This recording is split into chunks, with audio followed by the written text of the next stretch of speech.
არათარ შემთხვევაში არ დავთვალო. 60 ოჯახი გამოვა და ვერ მოჭრის ჩვენ ხეებს. აბაშიძის 42 ნომერში მცხოვრები მოსახლეობა ხეების გაჩეხვის წინააღმდეგ გამოდის. მათი თქმით, მოქალაქე ქეთევან კვლივიძე მათ კუთვნილ ნაკვეთზე მწვანე ნარგაობების გაჩეხვას და ორსართულიანი სახლის აშენებას გეგმავს. ქეთევან კვლივიძე, რა თქმა უნდა, შეტანილია, აპირებს ხეები რომ მოჭრას, ვიყავით განხილვაზე და გვიძახეს.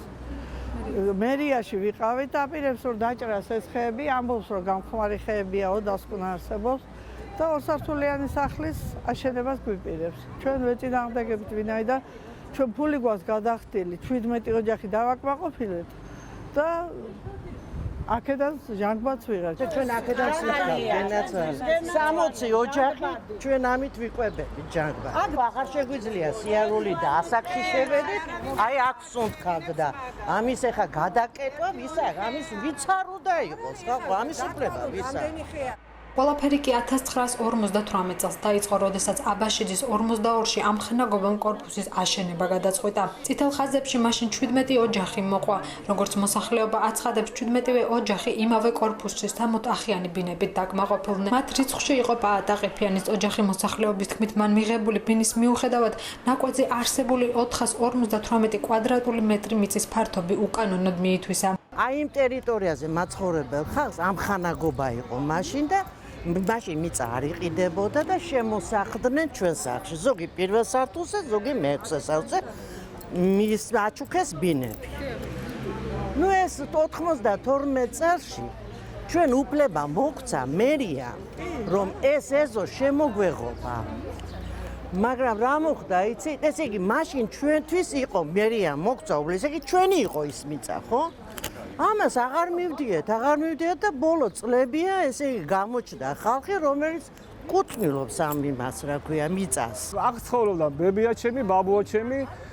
იყიდეს მეორე მსოფლიო ომის მერე ერთსართულიან ხის სახლში მესამედი იყიდეს. იმ სახლის მესამედი.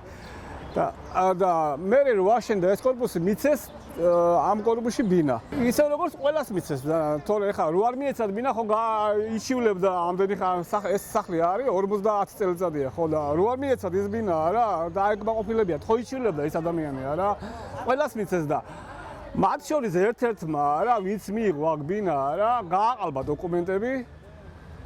გაყიდა მე ეს დოკუმენტები, ის ნებართვა გაყიდა და ხა მოვიდა ის პატრონი, ვინც იყიდა და ითხოვს ეს ჩემიაო და ავაშენო, რაც მინდა იმას ავაშენებო. ჩვენი სახლი აშენდა 1958-ში დაიწყო და 61 წელს წითელ ხაზებში მოყვა 17 ოჯახი, მათ შორის რაზმაძის 21, 19, 23 და ყველა მობინადრე იქნა დაკმაყოფილებული, ჩვენს ბინაში მიიღეს ბინები.